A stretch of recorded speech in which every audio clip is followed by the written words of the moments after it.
자, 시편 138편 다윗의 시가 다시 또 언급되고 있습니다. 자, 먼저 우리 1절부터 3절 같이 한 목소리로 힘있게 선포합니다. 시작. 내가 전심으로 주께 감사하며 신들 앞에서 주께 찬송하리이다. 내가 주의 성전을 향하여 예배하며 주의 인자하심과 성실하심으로 말미암아 주의 이름에 감사하오리니 이는 주께서 주의 말씀을 주의 모든 이름보다 높게 하셨습니다. 내가 간구하는 날에 주께서 응답하시고 내 영혼에 힘을 주어 나를 강하게 하셨나이다. 아멘. 할렐루야.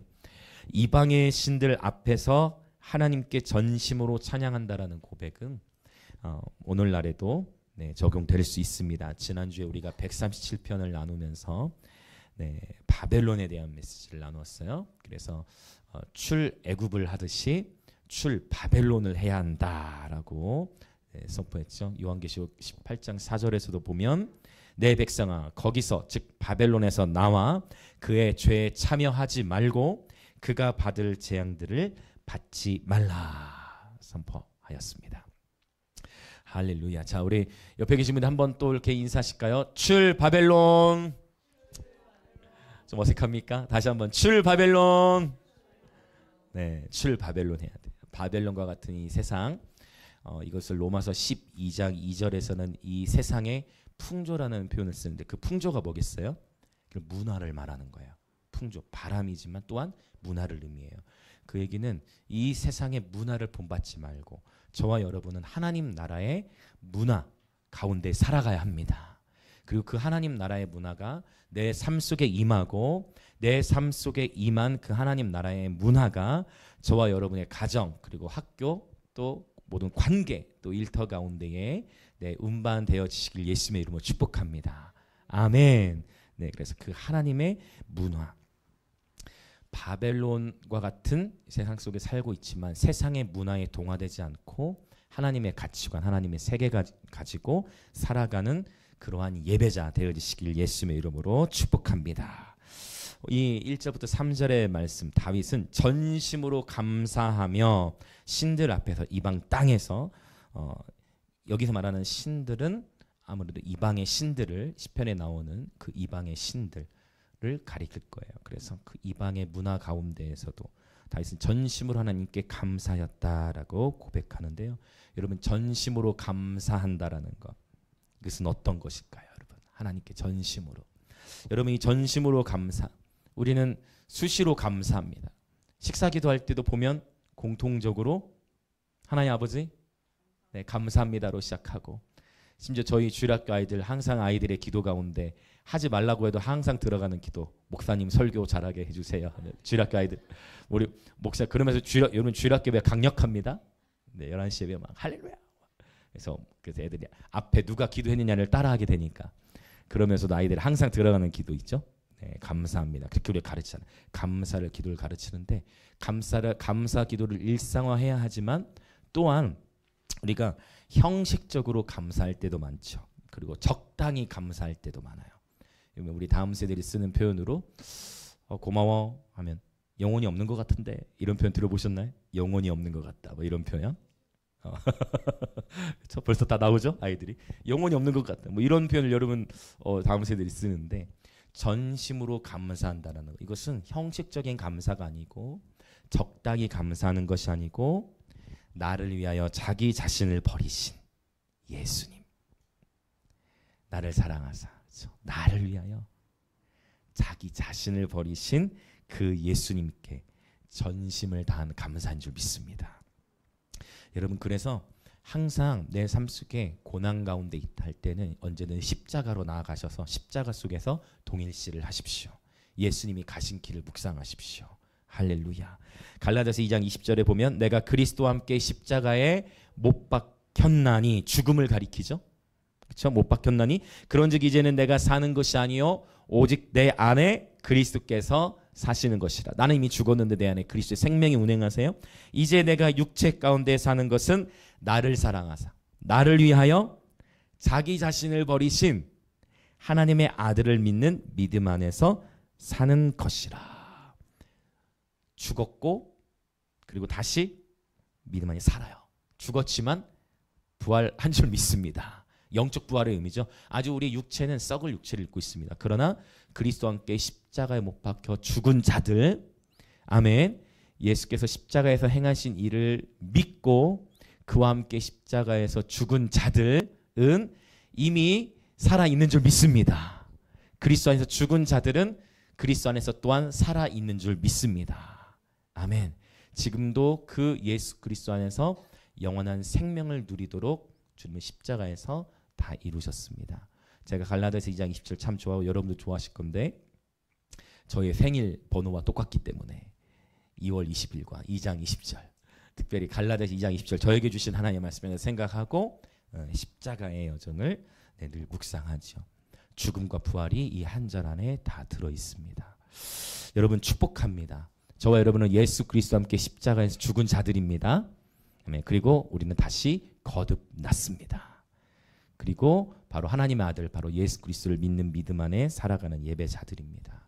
우리 삶 속에 감사가 식어지고 뭔가 하나님 앞에서 불평이 일어날 것 같은 때 언제든 무엇을 바라보자? 십자가를 바라보십시오.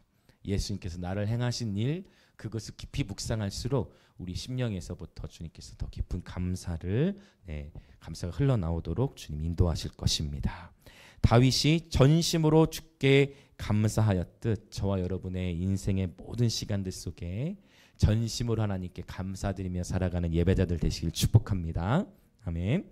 자, 2절을 보면요, 내가 주의 성전을 향하여 예배하며라고 표현하는데 여기서 이 예배, 우리가 헬라어로 예배에 대한 부분들을 제가 종종 나누었어요. 그래서 특별히 프로스키네요, 누구누구와 입을 맞추다. 오늘도 여러분 예수님께 경배드리는 가운데 주님과 입 맞추셨습니까? 오늘도 주님께 예배드리는 가운데 예수님과 입 맞추셨습니까? 아멘. 예수님과 입 맞추었다라는 것은 곧 예배에 성공한 거예요. 경배. 그렇다면 히브리어 개념 안에서 여기 쓰인 이 예배라는 단어는요, 히브리어로 샤하라는 단어를 써요. 한번 같이 또 따라해 보실까요? 샤하.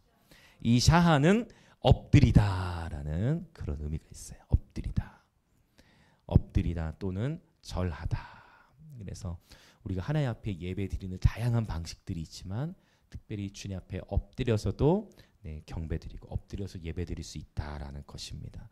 이 좋은 문화를 사실은 이슬람 문화권에 우리가 많이 빼앗겼어요. 사실 이게 너무나 성경적인 예배 방식인데 만약 일반적으로는 교회 모습 속에서 예배 시간에 누군가가 엎드려서 예배드린다, 일반적인 주일 예배 시간에 누가 엎드려 예배드린다 하면 저 사람 쓰러졌다, 병원에 신고해라, 이렇게 할 수도 있어요. 실제 저희 어머니께서 그걸 경험하셨어. 벌써 한참 됐죠. 그래서 주님을 깊이 만나고 계신 가운데 큰일 났다, 정신 차려라 하고 막 깨우는 그런 상황. 여러분 정말 집에서도 아니면 여러분 혼자 계실 때든 아니면 기도하실 때 때로는 무릎을 꿇고 때로는 엎드려서도 하나님 어떤 마음을 부어주시면 엎드려서도 한번 예배 드려 보십시오. 다윗은 지금 그렇게 성전을 향해, 장면을 상상하셔야 돼요. 그냥 우리가 말씀을 읽을 때 내가 주의 성전을 향하여 예배하며, 이것도 좋지만 내가 주의 성전을 향하여 어떻게 예배를 드린 거예요? 다윗이 엎드린 자세로 하나님 앞에 예배드리며 마음을 부어드린, 이 엎드림은 뭐겠어요? 항복의 의미도 있고 겸손의 의미도 있고 정말 전심을 다하고자 하는 그 다윗의 그 열정이 이 예배의 태도와 행동 가운데 담겨져 있는 것을 보게 되어집니다. 자, 주의 성전을 향하여 엎드려 예배드리며 주의 인자하심과 성실하심으로 말미암아 주의 이름에 감사오리니. 시편에서 계속 반복되어 나오는 주제가 있는데요, 그것은 바로 주의 인자하심과 성실하심에 대한 주제예요. 이 단어가 시편에서 굉장히 많이 반복되고 출애굽기에도 나오고 또 여러 선지자들에도 나오고 계속 반복되는 거, 바로 주의 인자하심과 성실하심. 한국어로는 약간 다르게 번역된 부분도 있지만 히브리어 안에서는 이 단어가 꼭 세트로 나오는데 그 단어가 뭐냐면 헤세드와 그 다음에 에메트예요. 헤세드와 에메트. 그래서 이 헤세드가 오늘 본문에서 인자하심, 또 어떤 본문에서는 사랑, 또 어떤 본문에서는 자비, 이런 단어로도 번역이 되고, 에메트는 진리 또는 신실, 성실, 진실, 주의 인자하심, 주의 성실하심을 찬양합니다 할 때 항상 이 헤세드와 에메트, 그러니까 성실하심, 신실하심 뭐 이런 단어들 이렇게 다양하게 번역이 되어져. 헤세드와 에메트입니다. 하나님의 인자하심과 자비하심, 신실하심, 진실하심, 성실하심 등이 성경 전체에 나타나는 가장 큰 찬양의 이유입니다. 헤세드에 대해서 제가 시편 강해를 하면서 지금 벌써 138편까지 왔는데 헤세드에 대해서 여러 차례 설명을 했던 것 같아요.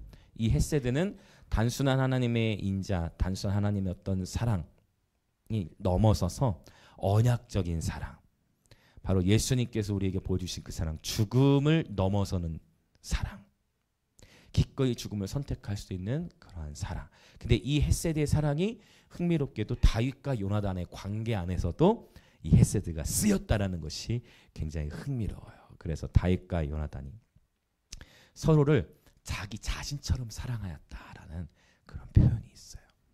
네.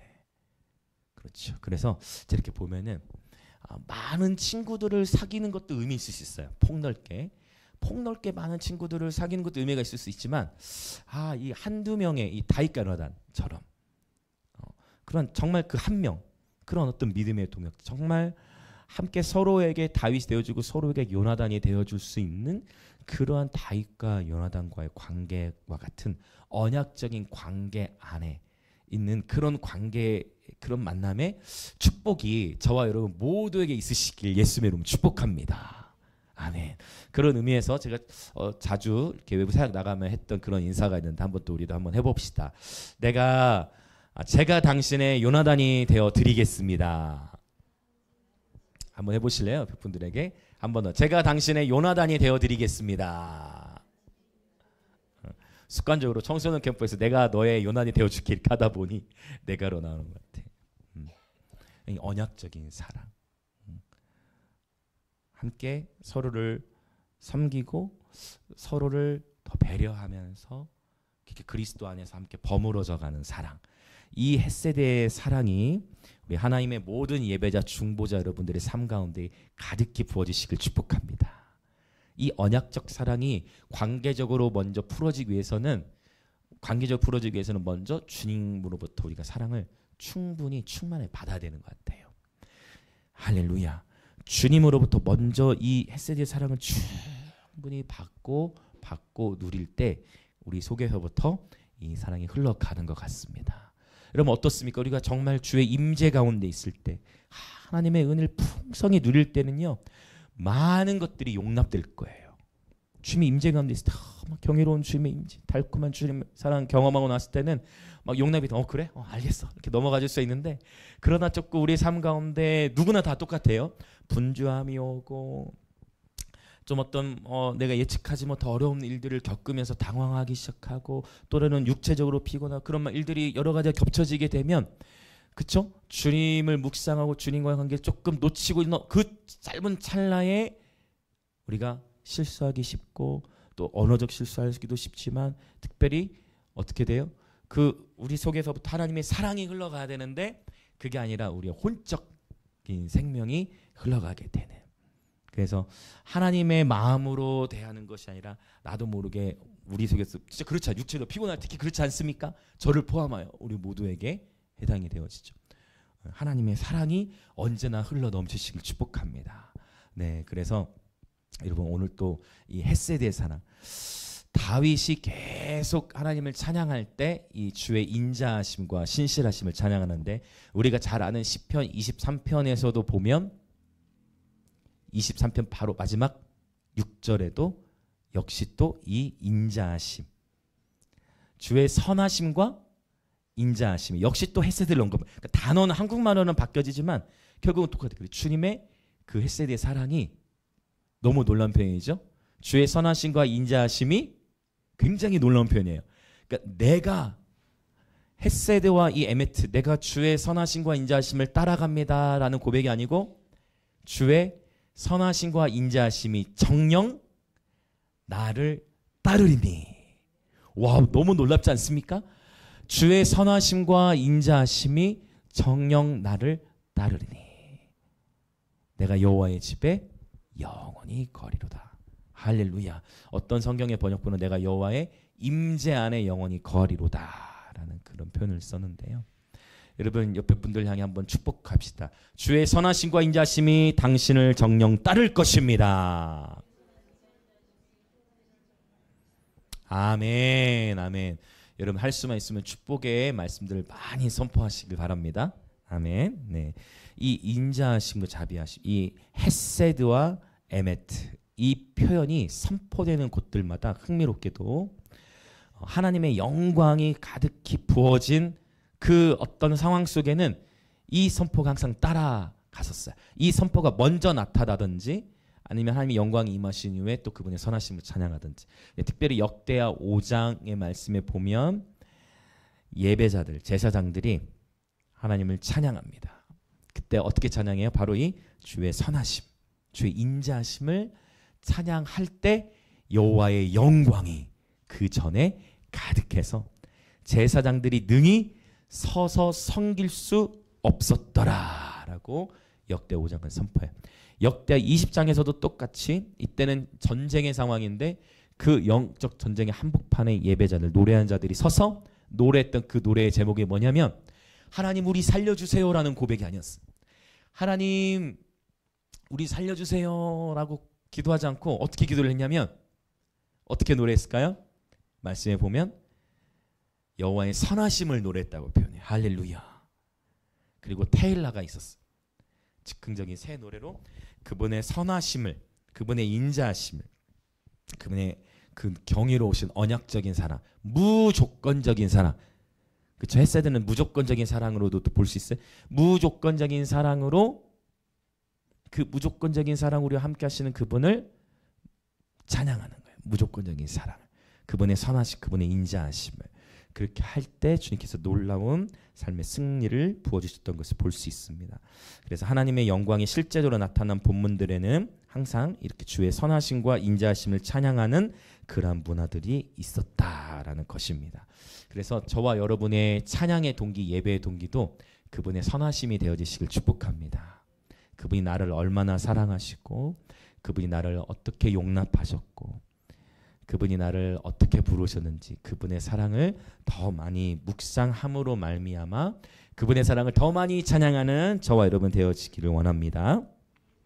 2절 하반부를 보면 또 성경에 세속하기 나네아 기로 알려져 있는 그런 구절이에요. 주께서 주의 말씀을 주의 모든 이름보다 높게 하셨습니다.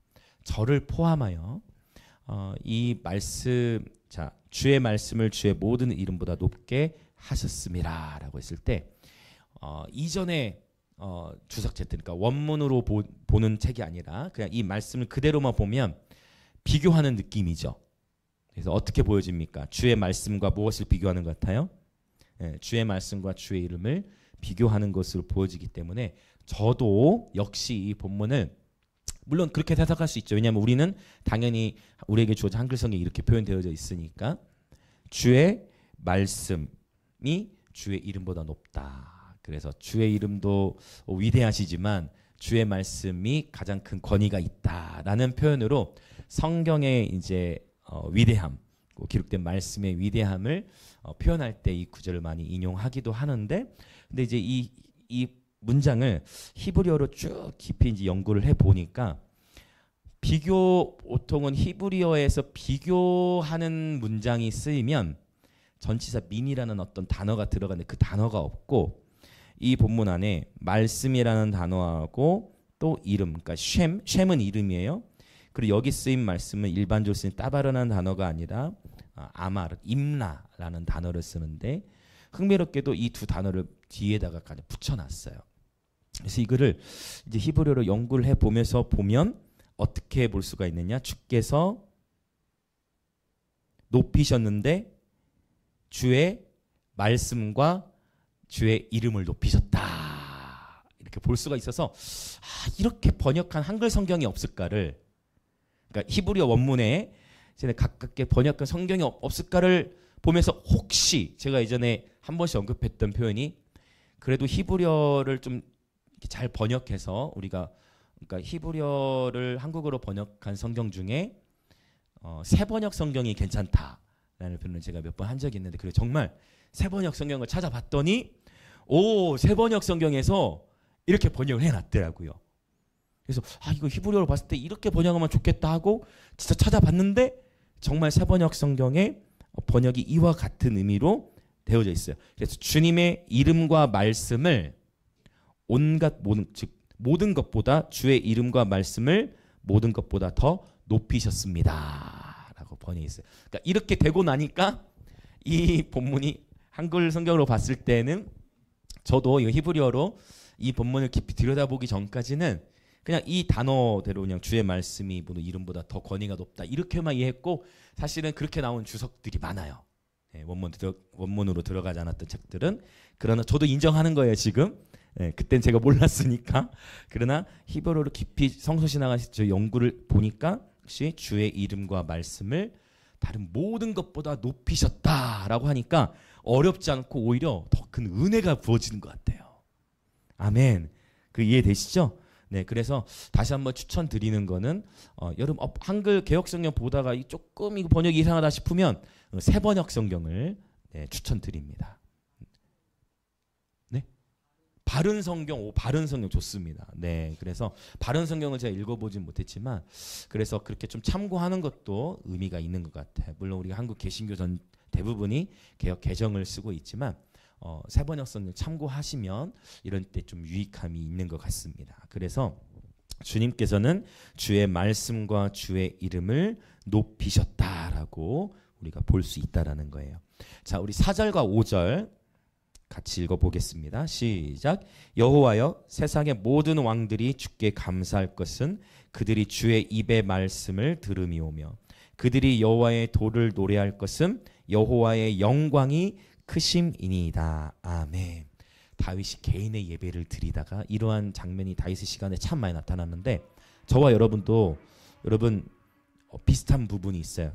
우리가 개인의 예배를 드리다가 다윗이 전심으로 주님께 예배 드리다가 다윗의 이 기도가 어떻게 지금 풀어지냐면 열방을 향한 선포로 이어지는 거예요. 근데 이 열방을 향한 선포로 이어지는데 이 선포가 얼마나 놀랍습니까? 자, 여호와여 세상의 모든 왕들이, 그러니까 이거예요. 먼저 시작은 누가 먼저 감사했어요? 내가 하나님 앞에 전심을 다해서 감사를 하다 보니까 주님 마음 가운데 막 감사의 찬양과 기도가 막 나오다 보니까 이제 기도하면서 하나님 온 세계 열방이 주께 감사하게 하소서. 이 느낌이, 이 감이 오십니까? 하나님 앞에 내가 전심으로 예배드리며 감사하고 엎드려서 막 경배드리고 주의 말씀을 높이고 주의 경이로운 이름들을 막 송축하는 가운데에 하나님께서 이게 예언이에요. 할렐루야. 그래서 은사로서의 예언 차원이 아니라 제가 예전에 목요일 때 나눴을 거예요. 예언에 대한 스펙트럼을 넓혀야 된다. 우리는 예언하면 이렇게 한 사람 앞에서 그 사람을 향한 어떤 하나님의 마음을 선포하는 그것도 예언의 한 부분이지만 그러나 여러분 성경에 나오는 이 예언은 더 스펙트럼이 넓어요. 지금 보세요. 5절을 보십시오. 다시 한번 볼까요? 그들이 여호와의 도를 노래할 것은 그 뭐예요? 앞으로 그들이 열방이 어떻게 할 것이라는 거예요. 여호와의 도, 여호와의 길, 여호와의 말씀을 뭐 할 것이다. 노래할 거라는 거예요. 이렇게 예언이 한 개인을 향해서도 선포할 수 있지만 나라 또는 열방을 향해서도 선포할 수 있는 줄 믿습니다.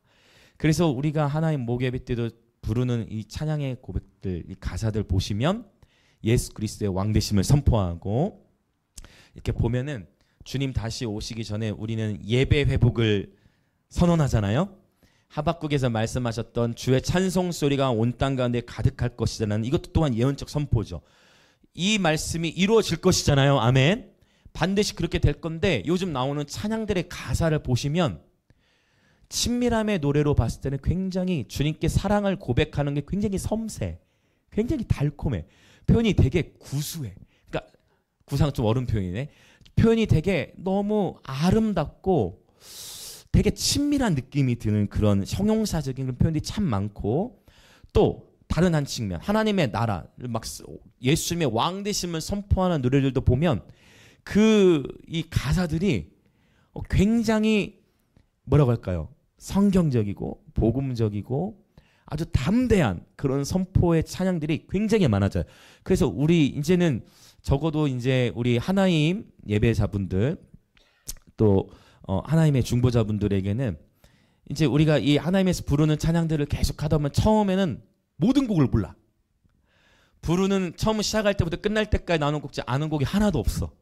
막 이런 상황으로 대부분 시작을 하다가 이제 한 몇 개월 지나가고 한 1년 지나고 나면 이제는 하나님에서 이제 부르는 찬양들이 굉장히 익숙해지시는 거죠. 네. 근데 이게 비록 우리 하나님에서만 일어나는 현상이 아니라 찬송가에도 좋은 가사 정말 너무 귀한 곡들이 많은데 이제 예전의 복음성가랑 지금의 복음성가를 비교해 보면 예전의 복음성가는 그 시대적인 배경 속과도 연관이 되겠지만 주로 어떤 고백이 많을까요? 어떤 고백이 더 많은 것 같아요? 그렇죠. 이렇게 죄인이고 우리는 막 죽어야 하고, 그러니까 이런 표현이니까 자아는 당연히 부인되고 자기 십자가 가야 되지만 뭔가 이렇게 자꾸 조금 약간 우울한 이렇게 이 세상에 소망이 하나도 없고 이제 어떤 그러한 패턴의 그런 가사들이 더 많았던 것 같아요. 근데 지금 시대를 이렇게 보면은 확실히 찬양의 가사도 더 이렇게 명료해요. 말씀에 있는 내용들이 많이 이렇게 풀어져 나오는 것 같아요. 실제로 예배학적으로 이렇게 좀 보게 되면 굉장히 구체적으로 막 찬양하고, 그래서 오늘 또 저희도 새로운 노래를 하나 불렀는데 예전에는 이런 뭐 말씀으로 만든 찬양이다 하면 좀 그런 게 좀 별로 인기가 없었는데 우리 하나님도 그렇게 이제 앞으로 추구하며 나아가야 되지만 계속 그렇게 하지만 음악적인 공경 안에 하나님의 말씀을 그대로 담아서 그거를 찬양으로 만들어서 풀어놓는데 그 곡들이 다음 세대들 가운데에서 굉장히 영향력 있게 흘러가는, 저는 이것이 이 찬송의 부흥 가운데 굉장히 중요하다고 생각을 해요. 그래서 오늘 우리가 불렀던 되게 좋은 것 같아요. 그 팀룩 워십이라는 그 팀이 만들었던 찬양, 주를 찾는 모든 자들이, 이게 시편 70편에 있는 말씀을 그대로 가져와 가지고 70편 4절을 그대로 넣은 거거든요. 근데 다음 세대들이 이제 어떤 음악적인 어떤 공경함과 경쾌함도 있지만 그럼 어쨌든 그렇게 즐거워하는 마음 가운데에 계속 뭐 하고 있는 거예요? 입으로. 굉장히 이거 의미가 있어요. 그러니까 그렇지. 그 입으로 뭐 하고 있는 거예요 지금? 네, 선포. 그게 곧 예언이고 증언이고. 뭐라고 증언하고 있어요? 주를 찾는 모든 자들이 주를 즐거워하게 하시고, 그러면서 하나님은 위대하시다. 그 뭐 하는 거예요 그게? 선포고 예언이에요. 증언이에요. 할렐루야. 아, 이게 하나님의 전략이구나 라는 걸 느껴요. 그래서 하나님이 하시는구나. 할렐루야. 열방 가운데 찬송의 부흥이 일어납니다. 대한민국 가운데 찬송의 부흥이 일어납니다. 그래서 거기에서 댓글들 하나씩 읽어보는 되게 재밌고 기발한 댓글들도 많아. 근데 그런 거 보면 그 마음이 되게 기쁘더라고요. 그래서 자꾸만 우리 그 영상 콘텐츠들 가운데에 부정적인 것들, 자극적인 것들 이런 게 너무 많잖아요. 우리의 다음 세대들 가운데에 계속 안 돼만 하는 것은 부족한 것 같아요. 반대로 좋은 것을 만들어줘야 되는 것 같아요. 건강한 것들을 계속 보여주고 이러한 예배 문화 콘텐츠들이 계속 더 많아져야 되는 것 같아요. 그래서 여러분 계속 기도해 주십시오. 하나님에서도 좋은 곡들이 계속 나와야 됩니다. 그래서 이제 계속 정말 기도해 주십시오. 이집트 우리가 이제 기도하고 있는데 하나님께서 열어주셔서 이제 이집 앨범들도 작업들이 이어져 갈 수 있도록 제가 확실히 느껴요. 그래서 저만 곡을 쓰지 않고 저는 우리 하나님의 다음 세대들도 많이 곡을 계속 쓰고 계속 도전하는 거죠. 그래서 요새 초원이 거리에 나가면은 항상 그거부터 일단 시켜요.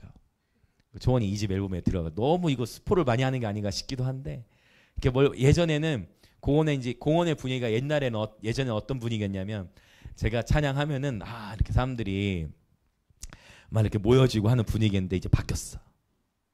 흐름이 바뀌었어. 이제는 초원이가 해야 모여 보니까. 이게 아주 좋은 현상 같지. 그래서 이 시대에 맞게 그렇구나. 이 시대에 맞는 어떤 동시대적인 그러한 흐름들도 다음 세대 함께 공감을 일으켰으니까 어느새 저도 나이가 들어가고 있구나. 물론 저도 제가 좋아하는 폴 일버 목사님이 계시거든요. 예, 지금은 엘리야 때처럼 그걸로 한국에는 알려져 있는데 이미 메시아닉 유대인인데 이분 나이가 꽤 되시죠. 수염도 쭉 하고 머리가 막 휘어지시고 절대 저는 흰머리를 안 뽑습니다. 저도 그렇게 되고 싶기 때문에 그래서 저는 어쨌든 나이 들어서도 계속 예배하다가 주님을 맞이할 거지만 계속 우리 다음 세대에 계속 곡을 써야 됩니다. 쓰다가 멈추면 안 됩니다. 맞죠? 쓰다 지금 멈췄죠? 멈추면 안 돼요. 멈춰야 돼요. 계속 곡을 쓰고 계속 여러분의 언어로 또 이게 하나님의 마음을 곡 가운데 담아서 곡을 만들고 계속 이제 우리 하나님 예배팀도 대한민국 열방을 다녀야 되겠죠. 그러나 어쨌든 우리 하나님이든 아니든 그것과 상관없이 하나님은 새 일들을 행하시는데 오늘 이 말씀처럼 다시 말씀으로 돌아와 보면 여러분 열방을 향해 예언하십시오. 열방을 향해 선포하십시오. 아멘. 그래서 예언에 대한 스펙트럼을 넓히십시오. 아멘. 그냥 내가 그냥 경험했던 그냥 한 사람을 놓고 뭐 미래를 어떤 격려해주고 축복해주는 그것도 의미가 있어요. 절대 무시하는 게 아니에요. 그것도 의미가 있어요. 그러나 그것이 다가 아니다. 이 모든 그래서 기본적으로 제가 봤을 때 기본적으로 예배자에게는 예언적 감각이 있어요. 다윗이 예배자였는데 베드로가 사도행전 2장에서 다윗을 향해 뭐라고 선포해요? 그는 선지자라 했어요. 다윗을 향해서 그는 선지자라. 그래서 미리 본고로 미리 봤다. 뭘 봤다는 거예요? 예수님을 봤다는 거예요. 이게 도대체 무슨 말일까? 하나님의 세계 안에서만 이해할 수 있어요. 예수님을 봤나? 그래서 다윗이 기록한 이 모든 시편들의 말씀들을 보면 바로 장차 오신 메시아 예수 그리스도, 실제 예수님은 다윗의 또 자손으로 오셨는데 실제 예수 그리스도에 대한 예언이 다윗의 삶을 통해서 많이 선포됐죠. 너무 놀라운 거죠. 다윗이 예배자였지만 또한 선지자였다라고 성경은 증언하고 있는데 여러분 예배자 안에는요, 예배자가 하나님을 찬양하다 보면 그 감격, 하나님을 찬양하는 가운데에 그 개인의 감사가 날 구원하신 하나님께 감사하다 보면 그 기도가 이제 계속 승화돼서 열방으로 이어져야 하고, 그것이 다윗의 삶이었는데 바로 저와 여러분의 예배가 그렇게 되어지시길 축복합니다. 내 개인의 감사 그리고 개인의 예배 가운데에 열방을 향해 담대히 증언하시고 선포하시길 축복합니다. 예언하십시오. 증언하십시오. 네. 세상의 모든 왕들이 주께 감사할 것이다. 그들이 여호와의 도를 노래할 것이다. 앞으로 그렇게 되어질 것에 대해서 선포하고 있습니다. 개인의 예배가 열방을 향한 예언적 선포로 이어졌어요. 이것이 예언적 경배예요. 할렐루야. 이거를 제가 요한계시록 19장 10절 바로 경배의 영, 경배와 예언을 증언 기억나십니까? 경배와 예언과 증언을 연결시켜서 한번 풀었던 적이 있는데, 그것처럼 저와 여러분의 전심을 다한 그 예배가 곧 예언이 되고 증언이 되어 하나님 앞에서 풀어진 줄 믿습니다. 그게 저와 여러분이 할 일이에요. 증인의 사명을 감당하는 것이죠. 증인은 증언을 하는 것입니다.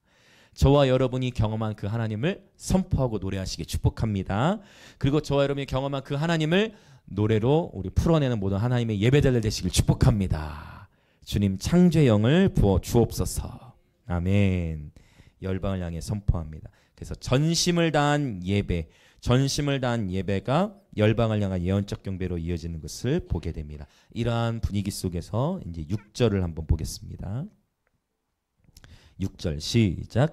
여호와께서는 높이 계셔도 낮은 자를 굽어 살피시며 멀리서도 교만한 자를 아심이니이다. 자, 이제 이 흐름이 어떻게 나오는 거냐면 하나님께서는 항상 교만한 자를 물리치시고 겸손한 자에게는 더욱 큰 은혜를 주신다라고 분명히 성경 증언하는데요. 자, 흐름을 보세요. 먼저 하나님 앞에 전심으로 감사해요. 개인이 하나님 앞에서 감사의 예배를 드려요. 그러면서 그 전심을 다해서 엎드려서도 예배 드립니다. 그러는 가운데에 그 하나님의 임재 가운데 막 열방을 향한 선포가 막 터져 나오는 거예요. 근데 이렇게 열방을 향한 선포, 예언적 경배를 드리는 자의 삶이 그 가운데 그렇게 열방을 향해 선포하는 예배자의 삶이 어떻게 돼야 돼요? 겸손해야 돼. 아멘. 낮은 자를 굽어 살피시며 다윗의 마음과 연결되는 것 같아요. 어쩌면 다윗은 신데 낮은 자를 굽어 살피시며 하나님은 낮은 자를 굽어 살피시는 분이십니다. 저와 여러분의 마음이 항상 낮은 곳에 거하시기를 축복합니다. 더 벼는 우리 이 표현 참 좋은 것 같아요. 벼는 익을수록 고개를 숙인다 했는데 저와 여러분이 우리 주님을 알아갈수록 저와 여러분이 우리 주님을 경험할수록 더 낮아지는 더 섬기는 그러한 예배자의 삶이 되어지시 축복합니다. 아멘. 제가 언제까지 거리 예배를 이렇게 다 나갈 수 있을까를 생각해 봤을 때 일단 목표는 주님 맞이할 때까지 이렇게 돼야 되는데 그래서 계속 거리로 나아가면 참 그런 것 같아요. 하나님이 우리를 겸손케 하세요. 참 겸손케 하세요. 더 다양한 사람들을 만나잖아요. 여러분 꼭 이 거리 예배가 다가 절대 아니에요. 제가 그게 전부다라는 얘기를 하는 게 아니라 저와 여러분의 마음이 정말 주님을 알아가고 주님을 닮아가고 예배자의 삶을 살아갈수록 저와 여러분이 더욱 겸손한 삶의 태도와 모습으로 정말 아름다운 그런 삶의 그 온유하고 겸손한 성품으로 영혼들을 더욱 섬기는 그런 예배들 되실 축복합니다. 그것이 예배자의 삶이에요. 그래서 막 열방을 향해 놀랍게 선포하는데 정작 우리의 삶은 낮은 모습을 유지하지 못한다면 세상의 사람들은 그 임재와 그 선포를 참된 선포로 받아들이지 못할 거예요. 물론 다 반응하진 않겠지만 중요한 것은 여러분 기억하십시오. 우리가 열방을 향해 선포하는 이것도 중요해요. 근데 이게 다가 아니라는 거예요. 예배. 열방을 선포하고 감사하고 이것만이 아니라 저와 여러분의 삶이 정말 낮은 곳에 거하시길 축복합니다. 해야 될 게 많죠. 훈련될 것도 많고 그러나 하나님과 함께하는 이 모든 여정을 기뻐하시길 축복합니다. 그 하나님 훈련시키시는 거예요. 일터도 우리의 사역지지만 또한 훈련 센터예요. 꼭 보면은 그 일터에도 항상 내 마음에 맞는 사람만 하나님이 세우시지 않죠. 항상 그 일터에는 누가 있다? 사울과 같은 자가 있다. 항상 그 일터에는 누가 있다? 사울과 같은 자가 있다. 하나님은 나를 훈련시키신다. 그러나 또 훈련시키시지만 그 일터를 통해 나를 통해 하나님은 그 일터가 하나님 나라 이루어지게 하신다. 그러나 여러분 그 일터에 사울과 같은 자만 있지 않죠. 어떤 사람도 있나요? 나의 도움이 필요한 자들이 있죠. 여러분을 통해 도움받아야 할 영혼들, 여러분을 통해서 새 힘을 얻어야만 하는 영혼, 여러분을 통해서 힘을 얻도록 하나님이 세팅하신 어떠한 사람들도 분명히 있더라는 것이죠. 할렐루야. 다 모든 것을 오늘 첫 찬양이 지금 설교하면서 딱 그게 이렇게 연결되는 것 같은데 하나님께서 저와 여러분의 허락하신 그 모든 시간들 여러분 그 기쁨으로 그 훈련의 시간들을 통과해 나가시길 축복합니다. 아멘. 주께서 주신 그 모든 시간이 헛되지 않다. 아멘. 그래서 일상에서 하나님의 나를 누리십시오. 물론 치열하죠. 처절하죠. 일터에서 또 학교에서 처절하죠. 보니까 하나님도 녹초가 되어 온 것 같아요. 이제 방과후 또 교사까지 이제 학교도 열렸어. 너무 감사하죠. 학교도 열려져서 하람이 그랬죠. 하람 혹시 건반 선생님도 구하면 바로 이렇게 하나님께 또 막 열어주시는 것 같은데 여러분 다 지금 이전에 오신 분들 다 그렇잖아요. 각자 삶에 얼마나 수고하고 경란이 사님도 뭐 여러 시험 다 막 보시고 지금 일 마치고 또 시험 준비하다가 막 그러면 막 또 링겔 꽂고 막 그러면서 여러분 다 나름대로 가정에서 막 다 여러분 얼마나 처절해요. 그럼 저도 너무 요새 그래서 야 하면서 어제도 너무 아픈 거예요. 대전에 그냥 목사님들 저만 기다리고 계시니까 계속 이제는 단념하신 분들도 계시는데 어쨌든 부재중은 쌓여 있잖아요. 그러면 그거 다 처리해야 되잖아요. 전화하고. 그래서 어제도 또 감사하죠. 그래서 오전부터 아침 일찍 해운대 쪽으로 극동방송 또 가서 라디오 인터뷰 저도 처음 해봤는데 아마 다음 주쯤 이제 어웨커스 그 광고랑 이렇게 나갈 건데 어웨크 목사님들하고 같이 아침부터 움직이고 그러는 가운데 또 어제 저희 집에 또 손님이 어노인팅 예배 인도자 사촌 형님이신데 그 가정 오시고, 그러면 또 너무 할 일들이 많고, 여러분 다 그렇잖아요. 우리 할 일과 역할 갈등들이 다 그 많은데, 그러나 여러분, 그래서 예배를 저는 그렇게 생각해요. 피곤해서 예배에 못 올 수 있어요. 근데 한번 도전해 보세요. 뭐냐면 쉬러 가야 되겠다. 자꾸 이게 쉽지는 않을 수 있지만 그러니까 너무 많은 일상 속에 수많은 일들이 있지만 그 예배 드리는 이 시간을 사역한다라는 생각보다 이 예배 드리는 시간은 뭐 하는 시간이다? 누구 만나는 쉬는 시간이다. 한번 생각을 한번 좀 동의가 안 되시더라도 한번 그렇게 한번 해보기 시작해 보세요. 동의가 안 되더라도, 동의가 안 되실 수 있어요. 충분히 동의가 안 되더라도 쉬는 시간이다 하고 자꾸 이제 말을 먹이는 거죠. 말이 영이니까. 주님 만나러 가는 시간이다. 그래서 너무 피곤하시면 누우세요. 얼마나 공간 넓어요. 저기 그냥 누우세요. 코 고르셔도 된다고 제가 했잖아요. 누워서 예배하다 보면 코 골기도 한다. 잠들기도 하니까. 그래서 예배가 여러분, 이 예배, 하나님께 드리는 예배는 입맞춤이라 했잖아요. 사랑하는 주님과의 입맞춤. 그래서 정말 예배가 곧 안식이 되어지시 축복합니다. 예배가 여러분, 이 예배 시간이 안식이요, 쉼이요, 평안을 누리고 기쁨이요, 주님의 말씀을 받고 주님과의 친밀한 교제를 누리고 사랑을 나누는 그러한 시간 되어지시기 축복합니다. 아멘. 자, 다시 이제 본문으로 돌아서 정리 들어가는 거예요. 전심으로 감사, 열방을 향한 선포, 외침. 그러나 우리의 삶의 자리에서는 낮은 곳에 거하는 겸손한 삶의 태도. 그렇죠. 이 두 가지가 같이 나타나는 예배자의 삶이 되시길 예수님의 이름으로 축복합니다. 하나님은 그렇게, 여러분, 주님이 다 아십니다. 여러분의 다 수고와 헌신과 애씀을 다 아십니다. 때로는 고독하기도 이제 나올 건데 이 말씀을 읽고 나누는 게 낫겠네요. 우리 7절부터 9절. 자, 우리 8절까지죠. 우리 7절과 8절 나누고 함께 우리 기도하겠습니다. 7절과 8절 같이 읽겠습니다. 시작. 내가 환난 중에 다닐지라도 주께서 나를 살아나게 하시고 주의 손을 펴사 내 원수들의 분노를 막으시며 주의 오른손이 나를 구원하시리이다. 여호와께서 나를 위하여 보상해 주시리이다. 여호와여, 주의 인자하심이 영원하오니 주의 손으로 지으신 것을 버리지 마옵소서.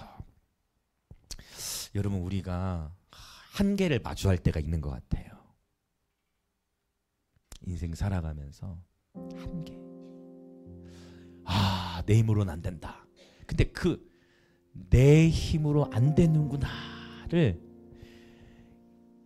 그 순간에 이제 뭐를 바라봐야 돼요? 내 힘으로 안 되는구나 할 때, 오늘 서세 나눴다. 내 힘으로 안 되는구나. 십자가. 내 힘으로 안 되는구나. 그때 주님의 강함을 경험할 시간인 줄 믿습니다. 예배자가 얼마나 멋져요? 전심으로 막 감사하고 막 열방이 주께 돌아올 것이, 우리 그렇게 지금 예배 드리고 있는 거예요. 얼마나 좋습니까? 여러분, 많은 분들이 우리의 예배를 부러워하는 거 아십니까? 다른 도시에 사는 분들이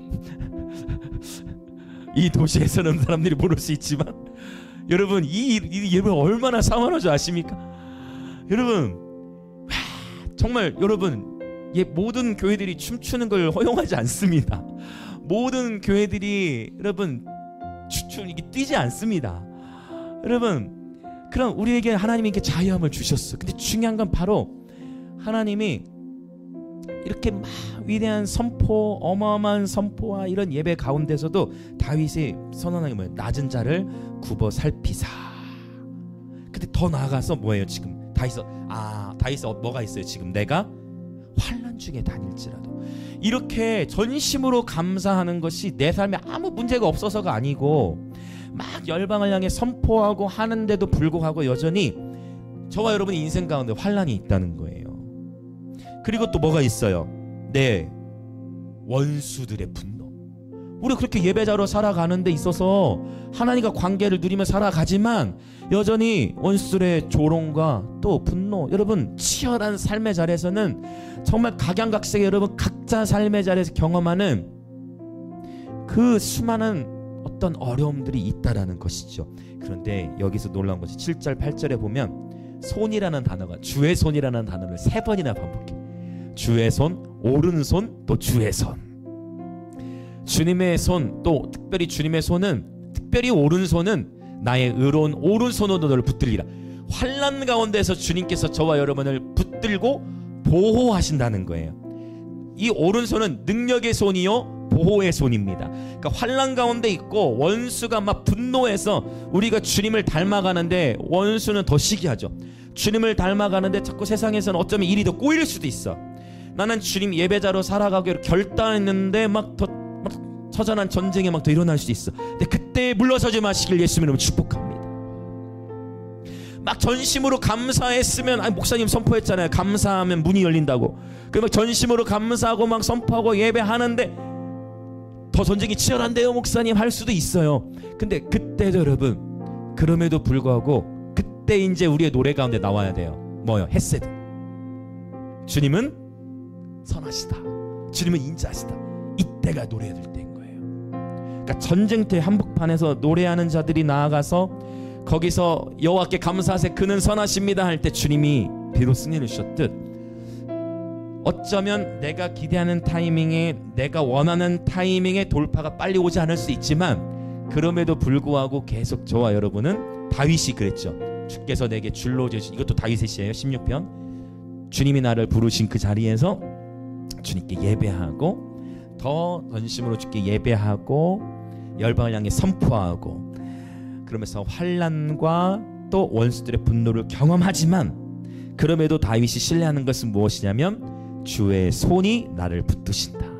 주의 오른손이 나를 붙드시는구나. 그러면서 8절 첫 번째 단락, 여호와께서 나를 위하여 보상해 주시리니. 하나님께서 보상해 주실 것입니다. 하나님께서 해주실 보상을 기대하십시오. 그 보상을 기대하십시오. 여기 근데 보상이라는 단어가 히브리어로 보면 하나님께서 원수를 갚아주신다는 의미로 보상이에요. 그래서 원수 갚는 것이 누구에게 있다 말씀하셨어요? 하나님에게 있다 하셨어요. 어려운 여정일 수 있지만, 그래서 우리가 빨리 터득해야 될 것은 뭐냐면 하나님의 나라를 미래로만 보는 것이 아니라, 그러니까 하나님 빨리 이 고난이 지나가게 해주세요 하고 지금이 아니라 하나님의 나라를 미래로만 놓고 있는 거야. 그러면 지금의 삶은 너무 힘든 게 되는 거예요. 근데 그렇게만 보지 말고 궁극적으로 우리 주님 다시 재림하실 거죠. 주님 다시 오실 건데 행복을 그때로만 놓지 말고, 지금 비록 고난이 있고 어려움이 있지만 그러나 주님의 오른손이 나를 붙들고 계시다. 지금 주님이 나와 함께 하고 계시다. 나는 이 하나님 나라의 현재성을 우리가 깨달아야 됩니다. 주님은 지금도 우리와 함께 하십니다. 이게 이제 좀 어렵죠. 그러나 이게 요한이 봤던 영생이에요. 우리가 생각하는 예전에 나눈 적이 있죠. 우리가 생각하는 영생은 먼 훗날, 지금 너무 힘드니까 못 보는 거죠. 근데 주님이 말씀하신 영생은 주님을 아는 거예요. 주님을 알아가다 보니 이제 깨닫는 거야. 주님이 지금 나와 함께 하시네? 주님이 지금 우리와 함께 하시네? 그러면서 열려가지고, 아니 그런데 주님이 함께 하시는데 이 고난은 뭐죠? 좋아요. 임재 인정합니다. 오케이, 그래요. 주님 인정합니다. 주님 임재하시니까 주님 인정합니다. 근데 고난은 뭐죠? 근데 이제 깨닫기 시작하는 거예요. 주님을 알아가면, 아하, 그래, 주님이 가신 길이 이거구나. 주님이 그냥 한 번에 이 땅에 오셔서 나라를 쓸어버린 게 아니라 주님 가신 길이 이게 생명의 길이구나. 고난을 통해서 주님이 순종함을 히브리서에 있죠. 고난을 통해서 순종함이라는 걸 배우는구나. 비로소 깨닫기 시작한. 그러니까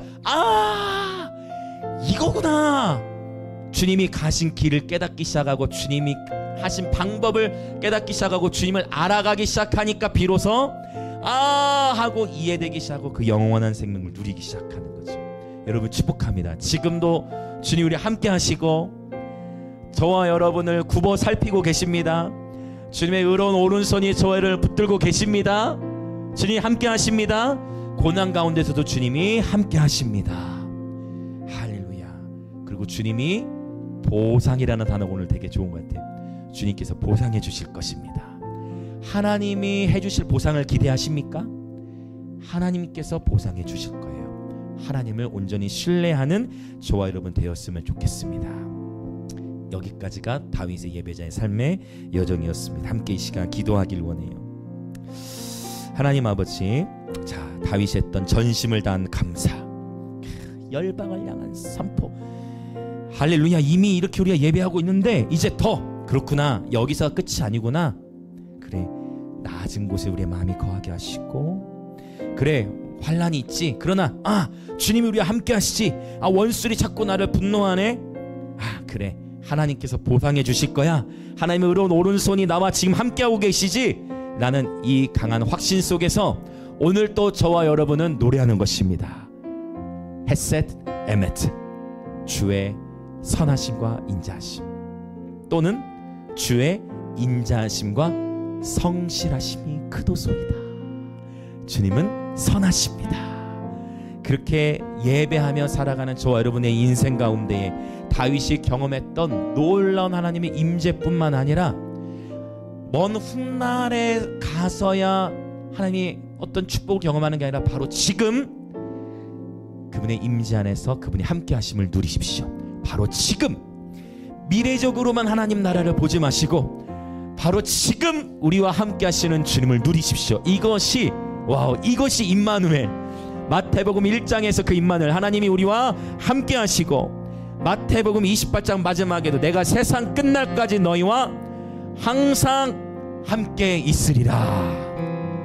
그 주님의 임마누엘을 바로 지금 이 순간에도 누리고 우리의 일상에서 하나님의 나라를 누리며 살아가는 예배자들 되게 하여 주옵소서. 우리의 이 전심을 다한 감사와 또 예언적 선포와 또 우리 삶의 자리에서의 낮아짐과 또 우리의 삶에서 경험하는 환난과 원수들의 분노의 아픔 속에서도 여호와의 선하심과 인자하심과 자비하심과 성실하심을 계속해서 노래하는 예배자들로 살아갈지어다. 이것이 우리의 간증임을 고백합니다. 이것이 우리의 행복임을 고백합니다. 그렇게 주여 외치며 같이 기도합니다. 주여.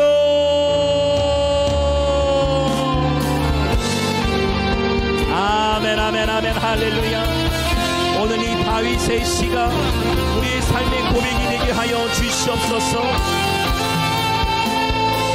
전심으로 주님께 감사드리며 열방을 향해 담대히 선포했던 다윗, 그러나 이러한 선포와 전심을 다한 엎드림의 감사와 예배에서 머무는 것이 아니라 다윗은 낮은 곳에 것처럼, 그렇게 하나님은 낮은 곳을 굽어 살피시는 분이라고 고백하는 것처럼 벼가 익을수록 고개를 숙이니 하나님, 예수님께서 가신 길처럼 온유하고 겸손한 성품으로 우리를 연단하시기 위하여, 우리 안에 온유하고 겸손한 성품이 세워지기 위하여 우리를 계속 연단하시고 우리를 사용하시기 위하여 우리를 훈련시키시고, 아버지, 그리하여 우리의 가정과 학교와 일터는 우리의 사역지이지만 또한 우리를 훈련시키시는 장소들이며, 끊임없이 우리의 마음이 연단과 때로는 갈등과 때로는 아픔이라는 것도 경험하지만, 하나님께서 빛만 창조하신 것이 아니라 하나님은 어둠도 창조하신 분임을 기억하게 하소서. 하나님은 고난도 짓고 환난도 창조한 분이라는 것을 아버지 기억하게 하시고, 우리 인생의 그 모든 계절들 속에서 주님과의 만남, 바로 예배를 통하여 승리하는 법을 체득하게 하소서. 삶의 고난과 상실과 아픔들 속에서도 주로 말미암는 기쁨을 누릴지어다. 예수로 말미암는 기쁨이 있을지,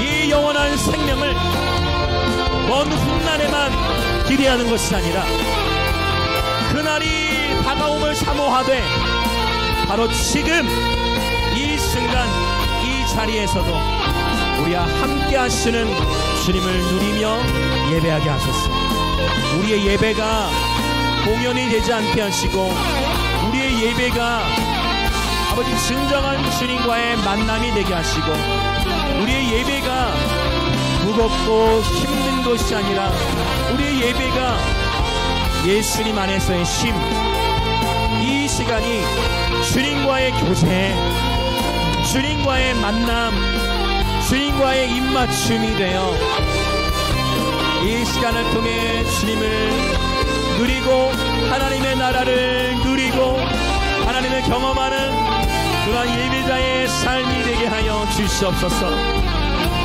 하나님, 내 삶에 있는 수많은 갈등과 아픔과 그 모든 고민들을 이 시간 하나님 앞에 내어놓습니다.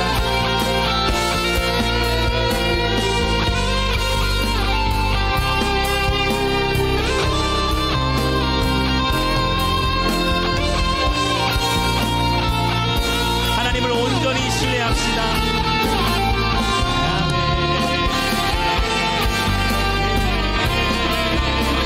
아멘. 계속 기도합시다. 우리 선포한 이 시편 138편의 말씀을 붙들고 우리 자유롭게 우리 성령 안에서 기도하십시다. 하나님의 말씀이 우리의 인생을 이끌어 가십니다. 그분의 이름을 우리는 다양하게 경험합니다. 주의 말씀과 주의 이름을 이 세상 그 모든 것들보다 높이셨습니다. 그분의 말씀을 찬양합시다. 그분의 이름을 찬양합시다. 전심으로 적당히 감사하는 것이 아니라 형식적으로 감사하는 것이 아니라 전심으로 우리 주님께 나를 위하여 자기 자신을 버리신 그 예수 그리스도를 믿는 믿음 안에서 우리 주님께 전심으로 감사드리며 예배드리십시다. 아멘. 할렐루야. 아멘. 주님 감사합니다. 오직 주께 감사드립니다.